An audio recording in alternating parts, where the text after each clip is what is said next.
Doom and Gloom CGA brought to you by the... All right. My editor requests that I put the banners up. Let's get into it. Doom and Gloom CGA. Did you guys know the United States of America? Well, the U.S. government is considering a rare antitrust move to break up the Alphabet Corporation known as Google. Google's getting a little bit too big, and they're saying, we might need to bust it up in an antitrust lawsuit.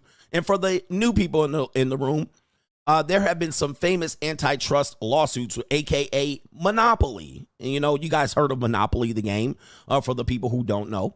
When the government believes that somebody has a monopoly on something, they sometimes want to break that up because the corporation is going to become too big, too powerful, and they may have too much sway on how things are priced or how jobs are met, or they may get bigger than the government. So the government says, hey, we're not supposed to have monopolies. Now, in many places, we do have monopolies. For instance, the National Football League was a monopoly for a long time, right? But now you do have rival leagues that sometimes come up. And when those rival leagues come up, the NFL would squash it, right? But in this particular situation, The Rock has a football league, and some football leagues have come up in the spring, and the NFL seems to support it.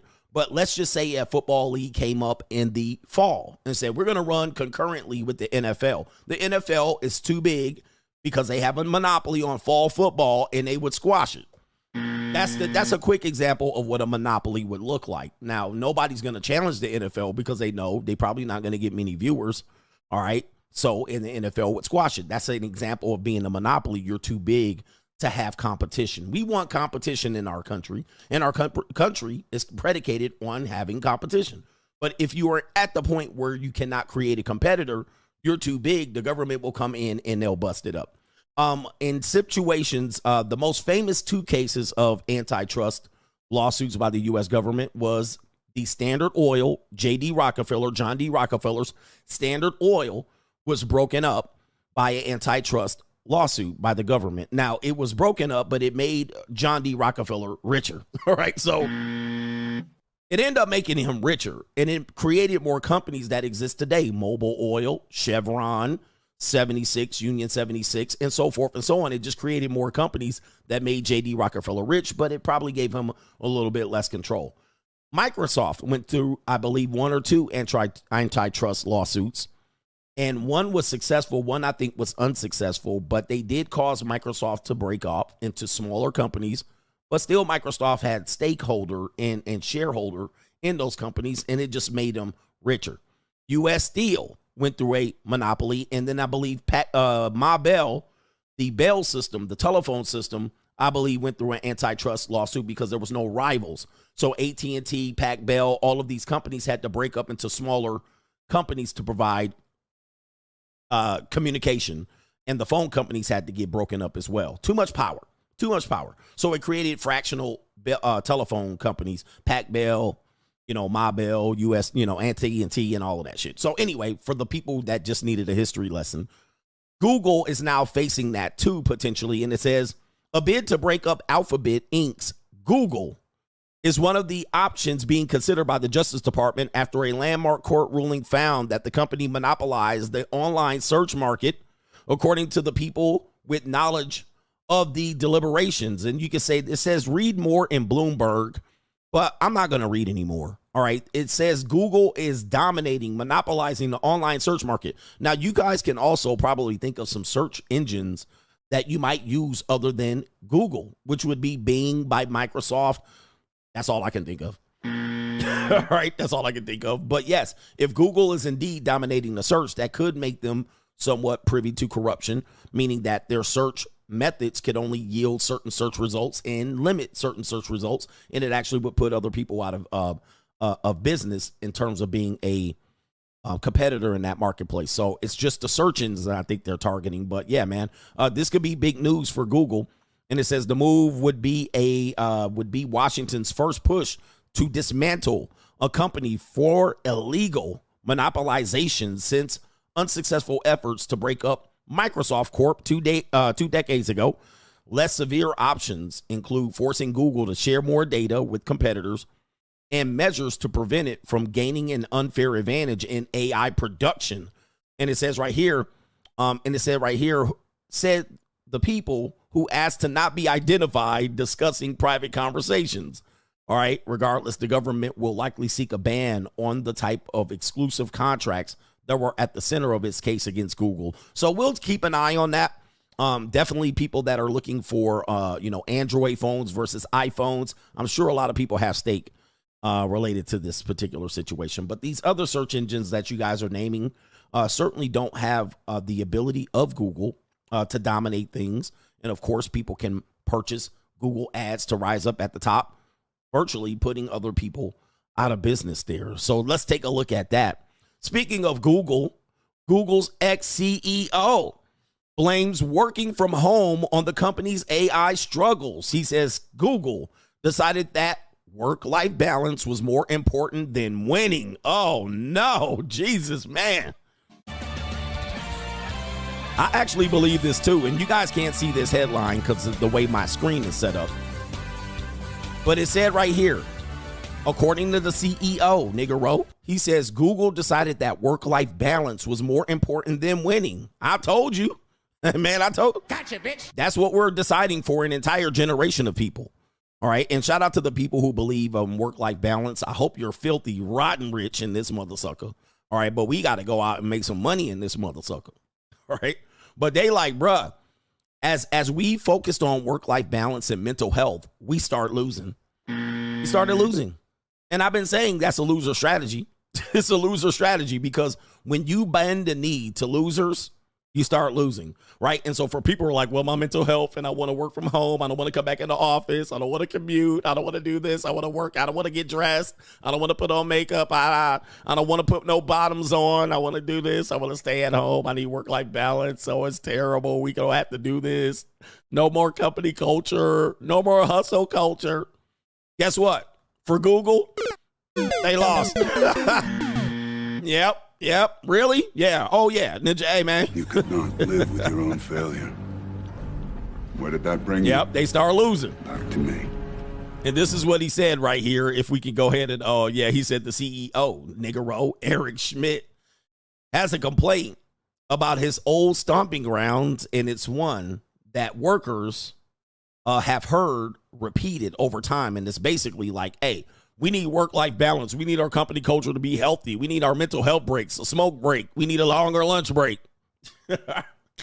And they like, nah, get your asses to work, did you? Ay. All right, not a surprise there. All right, what about this? New world order. This is 17 hours ago. The U.S. approved $20 billion and $20 billion Israel weapons package, including fighter jets. Yep.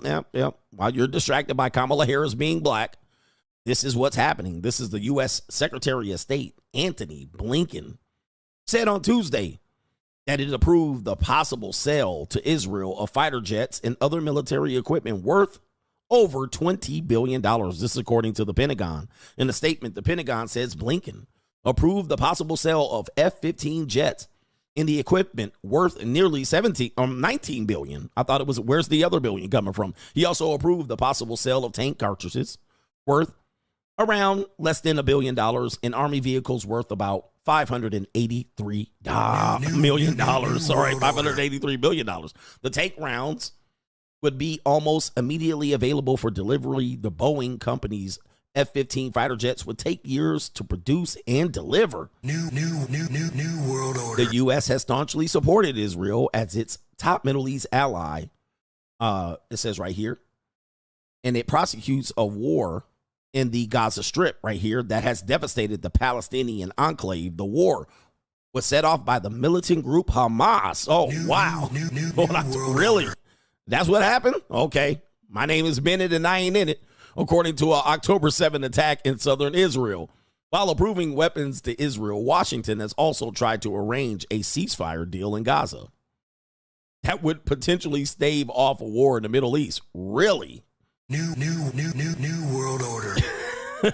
Oh, man, it's tough to read, but you got to keep up with your current events. All right. All of that sounds shady. Really? New world order. $20 billion and you're broke.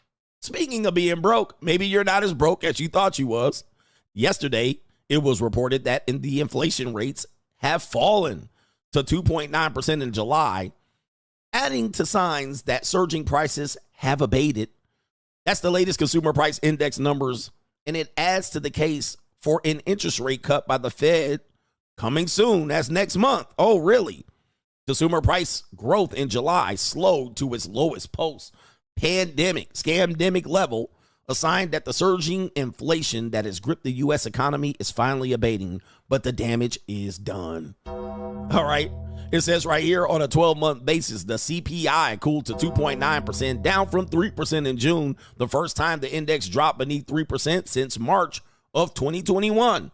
Month over month, it rose 2.2%, falling to 0.1% in June. The latest readings add to growing signs that the swift price increases consumers have suffered since the scamdemic, they are abating, and raising prices right here, or pressure on the Fed rate to cut interest rates as soon as next month. And they won't.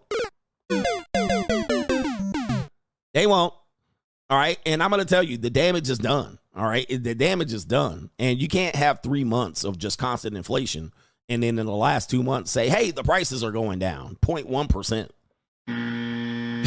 All right. It's the damage is done, and people are going to take a long time to basically recover from this. People have taken out HELOCs.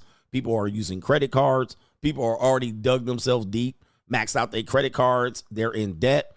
They don't have available cash, right? A lot of people are in a bind. All right. The binds have been fixed. I'm in a bind. And they ain't been fixed. There's people still steadily in a bind. The job market is actually ceasing. Companies are bringing at-home workers back to the office just to make them quit. Layoffs, and there's going to be more layoffs.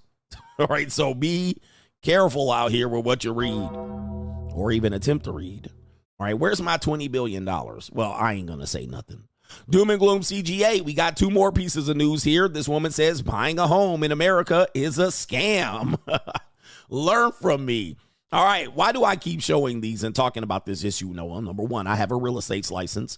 I've been in the process of buying homes and helping other people buy homes, and I've seen people make critical classic mistakes based on not having knowledge, or AKA ignorance, right? People don't know what they're really getting into, and people will hear things like it's cheaper to buy. It's better to buy than to pay someone else's mortgage, and on basis, yes, I understand. All right. It's better to own than it is to rent. Renting is a waste of money. I've heard all of these things before.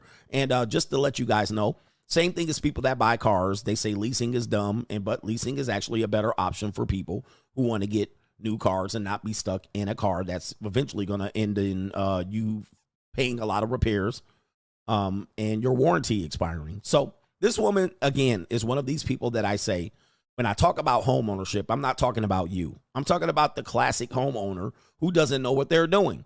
Now, this also includes women, because women now, single women, are the largest group of home purchasers, or as we say, home borrowers.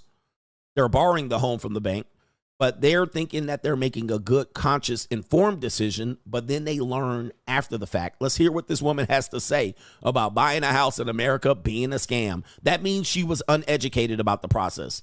All right, she was uneducated about the process. Here we go. I was 29 years old when I first purchased my house in LA County in California. And man, I tell you, owning a home is literally a scam. And in America is that you never actually own your house. You never actually own your house. I'm telling you, because on top of everything, you have to pay like over $10,000 a year just on property taxes. And when you don't, guess who's going to be at your door? Mr. Uncle Sam himself. Let me stop her right there. That's an obvious point, but again, it's not so obvious. You would be surprised as the amount of people that don't know that, and they don't budget that when you give them their first mortgage deal. Like shout out to our mortgage loan officers. When you get your first mortgage, when you get your pre-approval and they tell you what your mortgage is going to be based on your down payment, most people do not put down 20%. They put down anywhere between 8 and 11%. And if you're putting down anything less than that, good luck. But then they'll tack on a reassessment and your property taxes. So your property tax is going to possibly be reassessed if it's a new build. If it's not, they may reassess it anyway. You never know. But yes, that property tax is not going to be a part of your mortgage depending on where you live. California, it's not a part of your mortgage payment. In some places in America, it is a part of your mortgage payment. So they'll tack it on with your mortgage and they'll say, well, your mortgage is $1,800, but your real estate taxes across the year is going to be diced up in your monthly payment, and they'll tack it on to that. Then if you have private mortgage insurance because you paid less than 20%, they'll tack that on too. So you really have to pay attention to what your property taxes are going to be when you buy a house, and most people do not. They'll do that at the end once they're already ready to finalize. Okay, throw that on there. Or you might have your property taxes due every April and September, or April and October. You have 2 payments. And if you miss those payments, good luck. They can yaga your house, and at any point. So you can be in year 15, you can be in year 30 of your mortgage payment, and you don't pay your property taxes, yaga. All right, and so that's what she's finding out there. Now, she found out a little bit more, and here we go.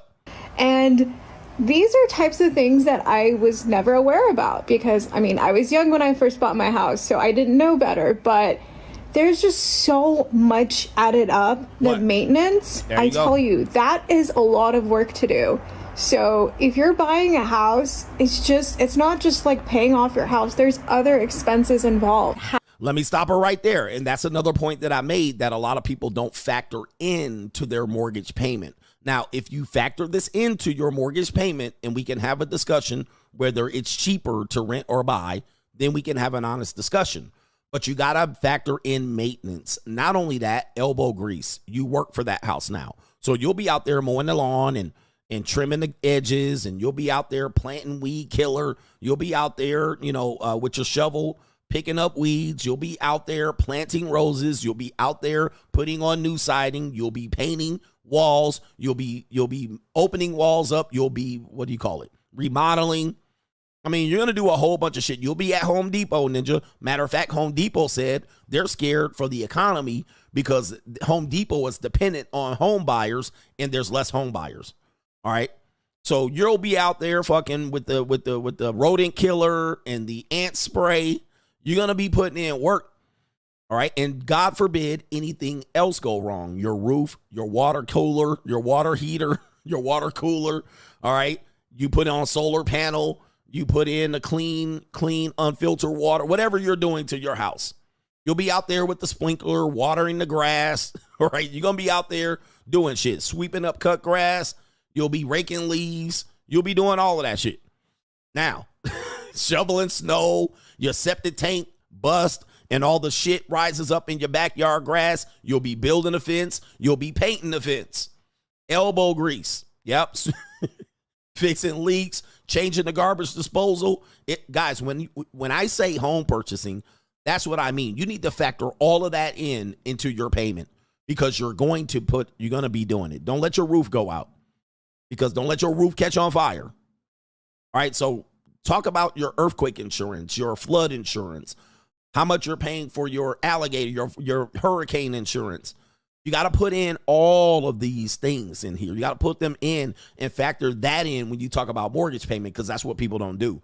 And that's what I'm telling you. People just say, this is my mortgage payment. This is what you pay for rent. Now, conversely, when you pay rent, you never own it. You never own your home until you finish paying it off. And then if you pay it off, you still owe property taxes. But when you rent, you never have to worry about leaves. You never have to worry about repairs. These things are taken care of. So when the conversation is honest, it's honest. Have honest conversations. Don't just say what my mortgage payment is related to rent because I have things that I will never have to worry about. Okay, if I'm renting. Never. I never have to worry about pest control. I never have to worry about shoveling snow that much. I never have to worry about mowing the lawn. Yeah, we forgot HOA fees, which almost everybody has at this point. The majority of people have HOA fees.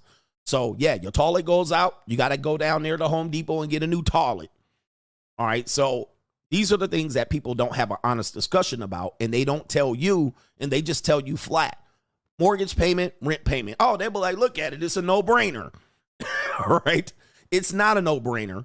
I want you to be educated and informed before you have the argument, and everybody needs to be honest about the discussion. And what I found as a person that has had a real estate license since 2005, I've helped people buy houses. I've helped people lease houses. I know people are not honest about this conversation. They're not honest. And now when she's finding out, it's too late. You already signed your death contract. You've already signed it. Having a tenant doesn't guarantee that your mortgage is always going to be paid, because imagine your tenant loses their job. Who's going to pay their rent? The mortgage, I mean. It's going to be you. It's going to come out of your freaking pocket.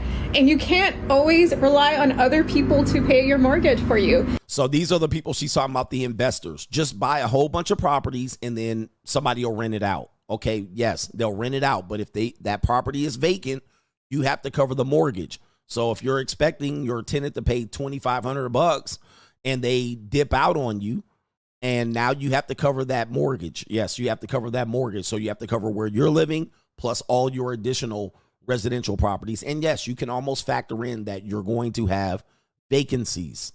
Vacancies can be devastating. I know a person that had a vacancy for 2 years. All right. And they didn't anticipate that vacancy. They were retired, but a lot of their retired income had to go to fill in that vacancy. That's just part of the nightmare that we're dealing with here. And I'm telling you, women don't know this.